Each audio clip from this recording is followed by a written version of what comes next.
So, good evening, everyone. Again, myself Yogendra Kumar on YouTube. आपको दोबारा से एक इंजीनियरिंग ड्राइंग का जो टॉपिक था हमारा, जो अभी रह गया था, जैसे कि हम लोगों ने लास्ट प्रीवियस वीडियो में अपना कंप्लीट किया था plan scale. Now today I am going to describe diagonal scale in complete format. Okay, so actually हम लोग पहले ही डिसाइड कर चुके हैं, मालूम कर चुके हैं कि जो हमारा स्केल है, प्लान स्केल यूज करते हैं हम 2 डेसिमल के लिए या 1 डेसिमल के 2 यूनिट्स के लिए, सॉरी. बट इन केस हम डायगोनल स्केल यूज कर रहे हैं तो डायगोनल स्केल में हमारे पास या तो 3 यूनिट्स होगा या 1 डेसिमल या कोई 1 यूनिट का हम 2 डेसिमल तक उसका रीडिंग करने के लिए इसका यूज करेंगे. ओके, तो यहाँ हम लोग बात कर रहे हैं डायगोनल स्केल की. इसको हिंदी में बोलते हैं विकर्ण मापनी. जैसा कि नाम से ही इंडिकेट हो रहा है विकर्ण मापनी, तो स्पेशली हमें मालूम होना चाहिए कि इसका मतलब कहीं ना कहीं इसमें विकर्ण का यूज होने वाला है. कहीं ना कहीं इसका रिलेशन किससे है? विकर्ण से है. जैसे कि मान लीजिए कि मैं आपके लिए एक बिल्कुल छोटा सा एग्जांपल लेता हूं. सपोज दैट कि मैंने एक एक ब्लॉक लिया. ओके, और इस ब्लॉक को, इसका जो डिस्टेंस है यहां से लेकर यहां तक का, इस डिस्टेंस को मुझे इक्वली पार्ट्स में डिवाइड करना है. इक्वली हो सकता है कि मुझे हम 10 पार्ट्स में डिवाइड कर रहे हो सकता है हम 5 पार्ट्स में डिवाइड कर रहे हो. ठीक है, तो it's depends upon our requirement. तो हमें जितने पार्ट्स में उसे डिवाइड करना है उतने पार्ट में डिवाइड करने के लिए हम क्या करेंगे, उसके इस कॉर्नर से, है ना, इस हमारा राइट हैंड कॉर्नर से, राइट हैंड लोअर कॉर्नर से लेफ्ट हैंड अपर कॉर्नर तक उसे एक डायगोनल लाइन से मिला देंगे. ठीक है, और अब इस लाइन के वर्टिकली, मतलब यहां हम जितने पार्ट करेंगे उतने ही पार्ट हमारे इसके बेस लाइन के ऑटोमेटिकली हो जाएंगे. ठीक है, सपोज दैट कि मैंने क्या किया, मैंने यहाँ पर इसके सिर्फ 2 पार्ट किए ऐसे करके. क्या हुआ इसको? Yes, have to work from here. Yes, suppose कीजिए कि मैंने इसके सिर्फ 2 पार्ट किए ऐसे. तो क्या होगा, अब मैंने इस वर्टिकल लाइन के 2 पार्ट किए हैं, बट सिमिलरली इसके 2 पार्ट होने के साथ साथ ये डायगोनल के इक्वल 2 पार्ट कर देगा. और इस डायगोनल से यदि मैं परपेंडिकुलर डालूं बेस लाइन पर, तो बेस लाइन के भी इक्वली 2 पार्ट्स हमारे पास होके मिल जाएंगे. ऐसे सपोज कीजिए मैंने इसके होते ये करके एक और पार्ट कर दिया मैंने इसका, जो मेरा वर्टिकल लाइन है, और ये लीजिए. तो अब शायद इसके मैंने कितने कर दिए, 1 2 3 4 इक्वल पार्ट कर दिए. अब यही 4 इक्वल पार्ट्स मेरे क्या करेंगे, जो हॉरिजॉन्टल लाइन है उसके भी इक्वली 4 पार्ट्स में से डिवाइड करने का काम कर देंगे. तो हम ऐसे किसी डायगोनल का यूज करते हैं जो कि हमारा किसी भी लाइन को डिवाइड करने के लिए काम आता है. तो ऐसा स्केल कहलाता है मेरा डायगोनल स्केल. जनरली जब हम बात कर रहे थे तो हम क्या कर रहे थे, हम यहाँ पर एक लाइन ड्रॉ कर रहे थे, हम उस लाइन के इक्वली डिवाइड कर रहे थे. ठीक है ना, सपोज दैट मैंने इसके 4 डिवाइड किए हैं ऐसे करके. हमने इसके 4 डिवाइड किए थे, एक 1 2 3 एंड 4. ठीक है, 4 डिवाइड करने के बाद हमने क्या किया था, हमने ये स्टार्ट किया था 0 यहाँ से लिखना. हमने क्या कहा था कि हम यहाँ से 0 लिखेंगे, यहाँ से हम इसका 0 लिखेंगे. यहाँ 0 लिखा नहीं, और उसके बाद यहाँ हमने 1 लिखा, यहाँ हमने 2 लिखा, और यहाँ हमने 3 लिखा. ठीक है, ऐसा हम मान लीजिए लिखा होता है. और यहाँ हम लिख रहे होते कि हम इसको, जो हमारा पार्ट है उसको हम इक्वली 10 पार्ट्स में डिवाइड कर रहे होते, 0 से यहाँ तक का है. ठीक है, तो ये सपोज दैट कि ये पार्ट आपके इसमें होते मीटर में होते, और ये पार्ट आपके किसमें होते, डेसीमीटर में होते. Decimetre. ठीक है। तो ऐसे हम यदि इसको 1 मीटर वाले पार्ट को डेसीमीटर में डिवाइड करेंगे तो उसके कितने डेसीमीटर बनेंगे? 10 डेसीमीटर बनेंगे। तो इसको हमें इक्वली फिर 10 पार्ट में डिवाइड करना होता। ऐसे करके हम इसका मिडिल पार्ट निकालते, 5 वाला पार्ट निकालते, उसके बाद इसके इक्वली डिवाइडेशन कर रहे होते। ठीक है। तो ये हमने जो पढ़े थे अभी, वो हम पढ़े थे किसमें? प्लेन स्केल में।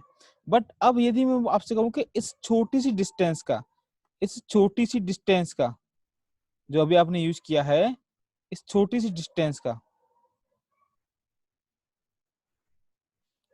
इस छोटी सी डिस्टेंस का, ये जो डिस्टेंस है यहां से यहां तक का, इस डिस्टेंस का भी मुझे इक्वली पार्ट करना हो 10 या 5 या 2 या 3 मेरी जरूरत के अकॉर्डिंग, तो क्या करूंगा? मैं इसे कन्वर्ट करूंगा फिर डायगोनल स्केल में। मतलब मैंने एक यूनिट का एक डेसिमल डिवाइड किया प्लान स्केल में, अब मैं डेसिमल का भी एक डेसिमल डिवाइड करना चाह रहा हूं, तो I have to use my diagonal scale. Okay, so now I am going for describing it. Okay, तो यही सिंपल है, इतना ज्यादा दिक्कत वाला नहीं है, टेंशन न ले आप सभी लोग, बहुत सिंपल है। ठीक है, तो मैं चलता हूं आगे। देखिए बोला है, we have seen that the plan scale give only 2 dimensions such as a unit and its subunits or its fraction, but the diagonal scale gives the 3 successive dimensions, that is a unit, that a subunit and a subdivision of a subunit। Okay, तो जो हम जो बात कर रहे थे अभी कि हम एक यूनिट का 10 पार्ट किया और 10वें पार्ट का भी 10 पार्ट करना है, तो then I have to use my diagonal scale. ठीक है, डायगोनल स्केल का हम यहाँ पर यूज करेंगे। तो क्या होता है देख लेते हैं एक बार। सबसे पहले समझा दूं मैं आपको कि डायगोनल स्केल के लिए मैंने माना कि ये कोई एक डिस्टेंस है, ये एक एक्स और ये एक वाई, यहाँ आप जो देख रहे हो एक्स और ये एक वाई, इस एक्स वाई डिस्टेंस को मुझे सब यूनिट्स में डिवाइड करना है। तो क्या करूंगा? मैं इसके लिए एक लाइन ड्रॉ करूंगा, वर्टिकल लाइन। ठीक है, वर्टिकल लाइन ड्रॉ करने के बाद इस लाइन को मिला दूंगा एक जेड पॉइंट पर लाके, और जेड पॉइंट से मिला दूंगा इसे एक्स। तो ये जेड और एक्स आपका क्या क्रिएट करेगा? ये कहलाएगा आपका डायगोनल। और अब इस डायगोनल के सपोज कीजिए कि मैं 10 पार्ट कर रहा हूं, तो ये ऑटोमेटिकली आपके एक्स वाई लेंथ के भी 10 पार्ट करेंगे, ऐसे करके देखिए। ठीक है, अब यहाँ के बाद इसमें इस तरीके से ये क्या हो जाएगा, 1 डैश 2 डैश 3 डैश 4 डैश, ये इक्वली आपका पार्ट उतने ही आपका जो डायगोनल है उस पर भी हो जाएंगे। और अब क्या करेंगे हम कि यदि मैं अब चाहूँ आपसे कि भाई एक्स वाई के 10 पार्ट कैसे हुए, देखिए एक्स वाई के 10 पार्ट आप ऐसे करोगे, समझिए कैसे करेंगे आप। 10 एक्स वाई के 10 पार्ट ऐसे करेंगे कि आप 9 वाले पार्ट को देखिए यहां से ले जाइए सीधा इस पर, फिर आप 8 वाले पार्ट को ले जाइए जहां आपका 8 डायगोनल पर काट रहा है सीधा ऊपर। ठीक है, ऐसे ही आप 7 वाले पार्ट को ले जाइए सीधा ऊपर वर्टिकली, 6 वाले को ले जाइए बेटा सीधा ऊपर वर्टिकली। ओहो, थोड़ा ऊपर ज्यादा चला गया बेटा, हाँ। ऐसे ही 5 वाले को ले जाइए,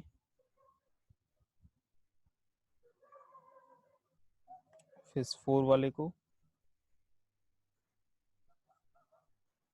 3 वाले को। तो जब हम इसे स्केल से ड्रॉ करेंगे, ये मैं भी माउस से ड्रॉ कर रहा हूँ, थोड़ा सा यहाँ पर आपको हो सकता है कि दिक्कत आए, मगर जब यदि यही चीज मैं ड्रॉ करूंगा आपका स्केल से, तो वो बिल्कुल परफेक्शन आएगा उसमें काम में। ठीक है ना, वहां फिर गलतियां होने का चांस बिल्कुल 0 होता है, कोई चांस होता ही नहीं है, मान लीजिए।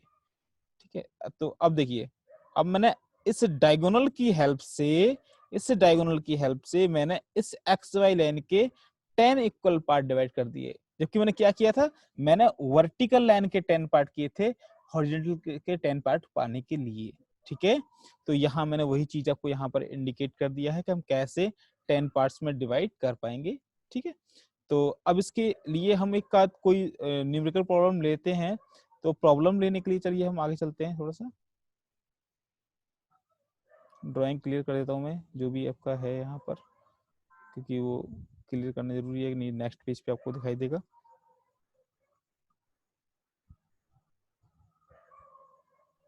यस, तो there is a problem of diagonal scale, problem number 4। मतलब मैं 3 प्रॉब्लम करा चुका हूँ प्लान स्केल में, तो इसलिए इसको हमने बोल दिया है प्रॉब्लम नंबर 4। ये आपका डायगोनल स्केल से रिलेटेड है। क्वेश्चन समझिए पूरा, पढ़िए एक बार। क्वेश्चन क्या कह रहा है आपसे, देखिए। The distance between Delhi and Agra, दो कोई शहर है, दिल्ली है और एक आगरा है, दोनों के बीच का डिस्टेंस कितना है, 200 kilometre. In a railway map it is represented by a line 5 centimetre, ठीक है। Find its RF, draw a diagonal scale to show single kilometre. हमें डायगोनल स्केल ऐसा बनाना है जिस पर हम मिनिमम डिस्टेंस 1 किलोमीटर का मेजर कर पाए एंड मैक्सिमम 600 किलोमीटर। तो मैक्सिमम डिस्टेंस कितना हो उसका, 600 किलोमीटर हो। तो अब ऐसे क्वेश्चन को सॉल्व करने के लिए first I have to find out two things. First one is that what will be the drawing size and what will be the actual size. So according to question we can easily understand that the drawing size will be 5 centimeter long line, क्योंकि हमें जो drawing पर size दिखाना है map पर वो कितना है, 5 सेंटीमीटर, जबकि वो एक्चुअल लेंथ कितना है, 200 किलोमीटर है। तो एक्चुअल साइज कितना हुआ आपका, 200 किलोमीटर। तो हम यहाँ से निकालेंगे इसका आरएफ। आरएफ क्या आ गया, 5/200 kilometre. I have to convert the 200 kilometre in term of centimetres. मैंने आपको पहले बोल दिया था कि आरएफ का वैल्यू चाहे आपको कुछ भी दिया हो, चाहे आप ये 5 सेंटीमीटर ना होके 5 मीटर होता, या ये 200 किलोमीटर ना होके मीटर होता, कुछ भी होता, आपको सबसे पहले क्या करना है, आपको सबसे पहले जो वैल्यू आपको दी हुई है उस वैल्यू को आप सेंटीमीटर में कन्वर्ट करेंगे। तो ये सेंटीमीटर में ऑटोमेटिकली है ही 5 सेंटीमीटर, मगर ये आपका 200 किलोमीटर को कन्वर्ट किया सेंटीमीटर में। उसके बाद इसे 5 से कट करने के बाद आपको जो मिला that is the your RF. और आरएफ का वैल्यू कितना हुआ, आरएफ इक्वल टू आपका हुआ 1/4 5 टाइम 0, ओके 6 टाइम 0 सॉरी। तो ये आपका क्या हुआ, आरएफ हुआ। अब निकालना आपको एलओएस। एलओएस क्या होता है, आरएफ इंटू एमएल। आरएफ आपको मिल गया, एमएल कितना है, एमएल मतलब maximum length that is 600 kilometre. Again I have to convert this 600 kilometre in centimetre, और उसके बाद मुझे इसका सॉल्यूशन जो मिलेगा वो क्या आएगा, आपका एलओएस का वैल्यू आएगा मेरा 15 सेंटीमीटर। अब क्वेश्चन के अकॉर्डिंग 15 सेंटीमीटर का मुझे एक लाइन ड्रॉ करना है, ये कर दे नीचे ड्रॉ मैंने। और इसके मुझे कितने पार्ट करने हैं, क्योंकि मुझे यहाँ पर मैक्सिमम एमएल कितना है, 600 किलोमीटर है। यदि 700 किलोमीटर होता, यदि 800 किलोमीटर होता तो हम उसके 8 पार्ट करते, 700 किलोमीटर होता तो हमारा 7 पार्ट करते, यहाँ 6 दिया है तो हम इसके 6 पार्ट करेंगे, ठीक है। और 6 पार्ट करने के बाद इसका जो हर एक पार्ट होगा वो हमको इंडिकेट करेगा 100 किलोमीटर। देखिए मैं 0 यहाँ से छोड़ा हूँ, एक पार्ट छोड़ दिया है, तो ये 100 किलोमीटर का है, दूसरा 100 का हो गया, तीसरा 100 का हो गया, चौथा 100 का हो गया, पांचवा 100 का हो गया। एक पार्ट हम यहाँ छोड़ चुके हैं, ठीक है। तो अब इस 0 से पहला वाला पार्ट जो हमने छोड़ा है, इस पार्ट के भी हम 10 पार्ट कर लेंगे, तो इसके मिडिल में कहीं 50 आएगा, और उसके बाद हम इसके 10 पार्ट कर लेंगे, इक्वली कर लिए। और इसके बाद हम बनाएंगे इसका डायगोनल। डायगोनल बनाने के लिए क्या करेंगे, हम इसको जो एंड है, इसके स्टार्टिंग एंड ये वाला और लास्ट एंड ये वाला, इसको हम कितना उठाएंगे, इसको उठाएंगे हम इतना जिसके हम इक्वली 10 पार्ट कर पाए। तो मैं जनरली लेता हूं इसका साइज 33 mm। सुन लीजिए ढंग से एक बार दोबारा से, 33 mm, जिसका 3 mm वाला पार्ट हो जाता है नीचे उसका बेस दिखाने के लिए। बकाया जो 30 mm ऊपर वाला पार्ट होता है उसमें हम 3-3 mm के डिवाइड कर लेते हैं, तो वो इक्वली क्या होता है, 10 पार्ट आपके यहाँ पर इस वाले पार्ट के 10 पार्ट आपके ऑटोमेटिकली हो जाते हैं, ठीक है। तो यहाँ पर सबसे पहले आपको जो 0, 100, 200, 300 जो भी है इन सबको वर्टिकली मिलाना है, और ये सब डार्क लाइन से मिलाए जाएंगे। उसके बाद इसके हमें इक्वली पार्ट कर देने हैं, 3 एम कीजिएगा आप, ठीक है। और ये नीचे वाले 0 रख लेते हैं, और ये करने के बाद फिर आपको जब पार्ट कर दी, यहाँ इसने 10 पार्ट ही किए हैं, यहाँ इसने जो लेंथ लिया है वो 30 लिया है, मगर हम लोग 33 लेते हैं ताकि नीचे वाला पार्ट को हम रेफरेंस पार्ट बोल देते हैं, ठीक है। यहाँ रेफरेंस पार्ट इसने नीचे वाली लाइन जो है उसी को मान लिया है, ठीक है। यहाँ कोई दिक्कत नहीं है, यहाँ इसने क्या किया है, इसी को इसने रेफरेंस लाइन की तरह यूज कर लिया है। अगर मैं क्या करता हूँ, मैं यहाँ पर एक रेफरेंस लाइन के लिए अलग से एक एक और गैप ले लेता हूँ 3 mm का, ताकि उसे हम रेफरेंस स्केल के तरीके से मान लेते हैं। ठीक है, आप ऐसा कर सकते हो, कोई दिक्कत नहीं है। अब 10 पार्ट करने के बाद क्या करेंगे, ये हमने इंडिकेट कर दिया कि सब पार्ट किलोमीटर के हैं, ये सब पार्ट किलोमीटर के, आप समझ लीजिए एक बार। ये वाला बड़ा पार्ट आपको दिखा रहा है 100, ये बड़ा पार्ट 100, यदि ये वाला भी 100 ही दिखा रहा है, मैंने दिए 100 के कितने पार्ट किए, 10 पार्ट किए, तो हर छोटा पार्ट यहाँ जो बना हुआ है क्या दिखा रहा होगा, 10 क्या दिख रहा होगा, 10 किलोमीटर। अब इस 10 किलोमीटर वाले पार्ट को ही आपको कन्वर्ट करना है 1 किलोमीटर में। तो यहां हम करेंगे डायगोनल स्केल का यूज, ऐसे करेंगे। देखो ये डायगोनल खींचा मैंने, एक और खींचा, एक और खींचा, तो सब लाइनों पे मैं क्या करूंगा, डायगोनल खींचूंगा। मतलब कि यहाँ का जो 9th पार्ट है उसके 10th को मिलाना है, यहाँ का 8th पार्ट इसके 9 से मिलाना है, या मतलब यहाँ का 0 वाला पार्ट इसके 1 से मिलाना है। तो हम ऐसे ऐसे तिरछा खींचेंगे, सीधा नहीं खींचना है, तिरछा खींचना है। तिरछा ही खींचा था वहां पर, जैसा खींचा था उसी इधर नहीं खींचना है। हमेशा आपको जो झुकाव लेना है वो राइट टू लेफ्ट लेना है, लेफ्ट टू राइट आपका एंगल नहीं आना चाहिए। ठीक है ना, हमेशा एंगल 90 से ऊपर बन के जाएगा, आपका एंगल 90 से कम नहीं होना चाहिए। आप उल्टा झुकाव ना लेने, गलत कर दोगे क्वेश्चन को, सही करना है। तो अब देखिए, अब आपका जो छोटे छोटे पार्ट हैं वो भी यहां से लेकर यहां तक का डिस्टेंस जो 10 किलोमीटर था, अब ये लाइन इसको एक एक भाग में डिवाइड करते जा रही है। मतलब यहाँ मैं पढ़ूंगा तो वो 1 किलोमीटर हो जाएगा, यहाँ पढ़ूंगा 2 हो जाएगा, 3 हो जाएगा, 4 हो जाएगा, 5 हो जाएगा, 6 हो जाएगा, 7 हो जाएगा, 8 हो जाएगा, 9 हो जाएगा, ये 10 किलोमीटर हो जाएगा। इस तरीके से हम कोई भी छोटी सी छोटी डिस्टेंस को we can convert in equally 10 parts और एट सो ऑन, जो आपकी रिक्वायरमेंट हो उसके according we can convert into 10 और 15 और 20, जितना आपको मर्जी हो उतने पार्ट में उसे कन्वर्ट कर सकते हैं। ओके, तो यहाँ तक शायद समझ में आ गया हो। अब इसके बाद मुझे इस पे इंडिकेट करना है 222 किलोमीटर, 336 किलोमीटर। तो ये सब इंडिकेट करने के लिए पहले मैं इसके नीचे आरएफ लिख दूंगा और लिख दूंगा डायगोनल स्केल है जो कि आपको किलोमीटर शो कर रहा है। और अब मैं बात करता हूं सबसे पहले कि मुझे 222 दिखाना है। 222 कहां से आएगा, 222 के लिए 222 है, 569 है, 459 है, ये सब दिखाने के लिए देखो सबसे पहले लेंथ मैंने इंडिकेट किया, ये जो आप देख रहे हो 459। 459 कहां से कहां तक का होगा, 459 कहां से कहां तक का होगा, ये यहां से ले लेंगे हम 400, 0 से 400 ले लेंगे, 400 लेने का 50 पे जाएंगे, 1 2 3 4 5 50 हो गया। उसके ऊपर जाएंगे 1 2 3 4 5 6 7 8 9, ये 459 डिस्टेंस हो गया यहाँ से लेकर यहाँ तक का। ऐसे ही यहाँ इंडिकेट नहीं हो पा रहा, 559 भी है, 69 भी है, जो कि मैंने यहाँ लिया है 6 पे जाके। ठीक है, ऐसे ही 336 भी ले लिया मैंने, कि देखो 300 यहाँ तक आ गया, ये 0 से 300 यहाँ तक आ गया। उसके बाद 300 के बाद क्या आया आपका 30, 30 कहां से लूंगा मैं, 10 20 30, और उसको कितना लेना 6, तो 1 2 3 4 5 6, तो यहां से लेकर इसे सीधा वर्टिकली ले लूंगा, यहां से लेकर यहाँ 300 वाले लाइन तक का डिस्टेंस कहलाएगा आपका 336 किलोमीटर। सिमिलरली आपको अगला दिखा दिया होगा 222 किलोमीटर का, ऐसे ही। ठीक है, तो ये सारी डिस्टेंस आप यहाँ पर इंडिकेट कर सकते हो और आपका स्केल कंप्लीट। ये होता है आपका डायगोनल स्केल। बहुत सिंपल मेथड है, बहुत बढ़िया है, बड़ा मजा आता है करने में। आप एक बार इसे ड्रॉ करेंगे, आप एक बार ड्रॉ कीजिए, 2 बार ड्रॉ कीजिए, तो बड़ा आपको ऐसा अच्छा लगेगा कि हाँ आपने कुछ किया, आपने कुछ सीखा।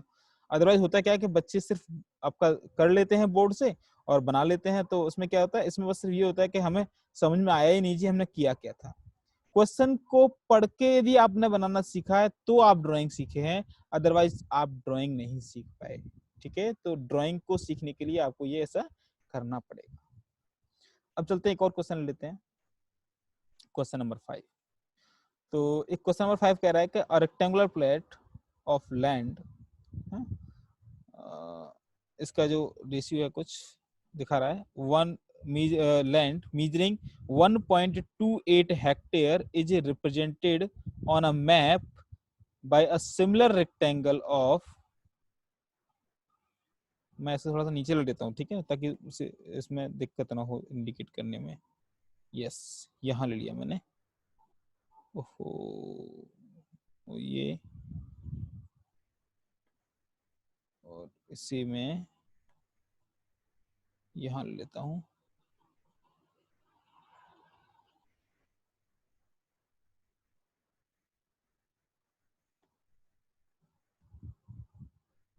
ओके। तो अब ये सही आएगा, है ना। अब इसको मैं यदि बड़ा करता हूँ तो सही आना चाहिए भी, ठीक है।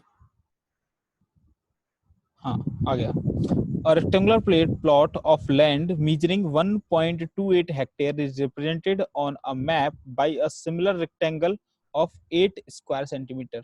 यहाँ क्वेश्चन चेंज हो गया भैया, क्वेश्चन चेंज हो गया, मतलब आरएफ का जो वैल्यू है वो आपको यहाँ लेंथ में नहीं दिया है, आपको एरिया में दिया है। समझिए 1.28 का मतलब है ये एक हेक्टेयर वैल्यू आपको दी हुई है, वो एरिया की वैल्यू है, ठीक है। और वैसे ही आपको जो दिया हुआ है कि 8 सेंटीमीटर स्क्वायर, ये आपको ये भी एक एरिया की वैल्यू दी हुई है, ठीक है। तो आपको सबसे पहले क्या करना है, calculate RF of the scale. आपको आरएफ फाइंड करनी है। आरएफ के लिए फॉर्मूला कौन सा यूज करना पड़ेगा, जो अंडर रूट में था, जो फॉर्मूला अंडर रूट में था वो यूज करना पड़ेगा, ओके। तो मैंने वही यूज किया। कैसे करिए, देखो कि हम लोग जानते हैं कि एक हेक्टेयर इक्वल टू होता है 10,000 स्क्वायर मीटर। तो 1.28 हेक्टेयर कितना हो जाएगा, 10,000 से मल्टीप्लाई कर लो भैया 1.28 में, निकल के आया। अब 8 square centimetre area on represented, तो ये क्या है आपका, ये आपका है drawing size. 8 centimetre square area जो रिप्रेजेंट करना है वो क्या है आपका, ये है आपका ड्राइंग साइज। और 1.28 हेक्टेयर क्या है आपका एक्चुअल साइज। तो अब एक्चुअल साइज और ड्राइंग साइज दोनों का यूज करके 8/1.28 हेक्टेयर का आप क्या करेंगे, आप डिवाइड करके इसका अंडरूट निकालेंगे और अंडरूट निकाल के आप इसकी आरएफ निकाल लेंगे। तो आपको इसके आरएफ निकल के आएगी आरएफ इक्वल टू 1/4000, ठीक है। अब आपको यहाँ पर आगे क्या कहा है, draw a diagonal scale to read single metre so a distance of 438 metre on it.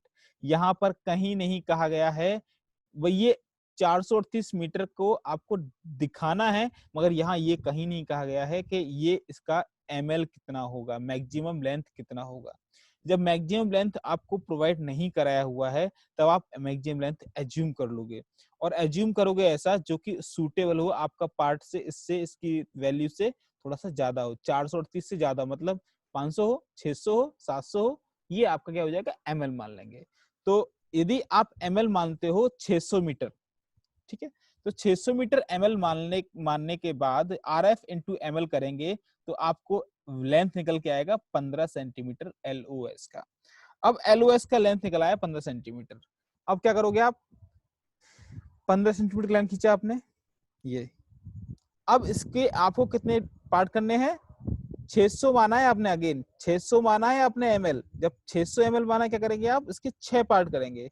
पहला पार्ट आपके 10 पार्ट करने के लिए यूज होता है, और बकाया पार्ट जो आपके वो 100 के दिखाई दिए जाएंगे, उनमें कोई हमें पार्टीशन नहीं करना होता है, ठीक है। ये हम इसका डायगोनल बनाएंगे ऐसे करके, सब सारे पार्ट को ऊपर से मिलाएंगे, फिर इधर मिलाएंगे, और यहाँ हम इसे लिख देंगे कि मीटर में है, ये भी मीटर में है और ये भी मीटर में है। एम एम एम का मतलब है मीटर, ठीक है। उसके बाद क्या करेंगे, उसके बाद हम लोग जो डायगोनल बनाते हैं वो बनाएंगे।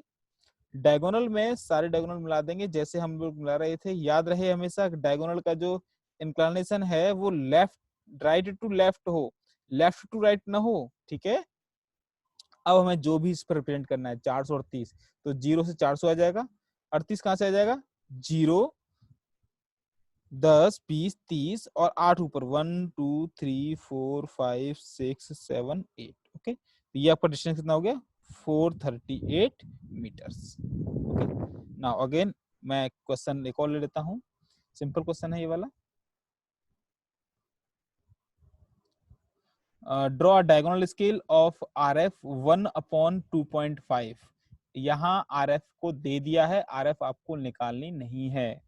showing centimeter and millimeter and long enough to measure up to 20 centimeters। तो ये आपका डायगोनल स्केल है जिसकी मैक्सिमम लेंथ आपको 20 सेंटीमीटर कही गई है, आरएफ आपको दिया हुआ है। आरएफ और एमएल की आपने हेल्प ली और उससे आपने एलओएस फाइंड किया। एलओएस कितना है आपका, 8 सेंटीमीटर। अब क्या करेंगे आप, 8 सेंटीमीटर अपने लाइन की ड्रॉ किया। आप 8 सेंटीमीटर ड्रॉ करने के बाद अब ये 8 सेंटीमीटर आपको इंडिकेट कर रही है 20 सेंटीमीटर का LOS। तो अब आप इसके चाहो तो 2 पार्ट करो और आप चाहो तो आपके 4 पार्ट करो। 2 पार्ट करोगे तो हर पार्ट आपका हो जाएगा 10 सेंटीमीटर का, और यदि आप 4 पार्ट करोगे तो हर पार्ट हो जाएगा आपका 5 का। यहाँ मैंने 4 कर लिए हैं, हर पार्ट आपका 5 का हो गया। तो पहले पार्ट को मैंने अलग अलग डिवाइड कर दिया। अब ये पहला पार्ट आपका मैं 5 पार्ट में डिवाइड कर दूंगा तो क्या होगा, 1 का हो जाएगा यहाँ से 1 सेंटीमीटर का। अब सेंटीमीटर को भी डिवाइड करना है 10 पार्ट में, तो हम क्या करेंगे, डायगोनल का यूज करेंगे, ऐसे करके जैसे कर रहे थे पहले से ही, और यहाँ डायगोनल बुलाएंगे। ये सेंटीमीटर वाले पार्ट नीचे वाले, और ऊपर वाले पार्ट किस में हो जाएंगे, सेंटीमीटर का 10वां पार्ट क्या होता है, mm में हो जाएंगे। और को ऐसे करके हम डायगोनली मिला लेंगे। अब जो भी हमें रिप्रेजेंट करना हो वो रिप्रेजेंट कर देंगे, बकाया नहीं छोड़ देंगे। क्वेश्चन यदि यही पूछ रहा है तो ठीक है, लिख कर नीचे लिख देंगे कि ये आपका डायगोनल स्केल है और शो कर रहा है सेंटीमीटर। तो आज के लिए इतना ही। आप सभी लोग, आशा करता हूँ कि आप प्लेन स्केल और डायगोनल स्केल की जो जितने भी प्रॉब्लम्स होंगे शायद सॉल्व कर लेंगे। और मैं जब ये सब फिनिश कर दूंगा ड्राइंग का जो सिलेबस है, उसके बाद इन सब के लिए हम जाएंगे रिवीजन क्लासेस में। और रिवीजन क्लासेस में क्या होगा कि मैं कुछ क्वेश्चंस इस पे अलग से, जो अच्छे क्वेश्चंस होते हैं, जो कह सकते हैं कि आपका एग्जाम में पूछे गए हों, वो सब मैं एक बार डिस्कस कर लूंगा। अदरवाइज वैसे ये क्वेश्चन जो हैं, ये क्वेश्चन सारे ऐसे लिए हैं मैंने जो कि आपको जनरली सारे बुक में मिलते ही हैं, ठीक है। और जनरली यही क्वेश्चन आपके हमेशा पूछे ही जाते हैं, ठीक है। खासकर जो बच्चे BT डिप्लोमा करते हैं या HBT से करते हैं, ठीक है, डिप्लोमा वाले स्टूडेंट्स के लिए बहुत बेनिफिशियल है, क्योंकि उन्हें स्केल आना ही चाहिए। स्केल नहीं आता है तो उन्हें ड्राइंग नहीं आता, ये मान लीजिए, ठीक है। तो मेरा लेक्चर कैसा लगा जरूर लिखिएगा, और चैनल को लाइक सब्सक्राइब करना ना भूलें। Okay, thank you, thanks for my class.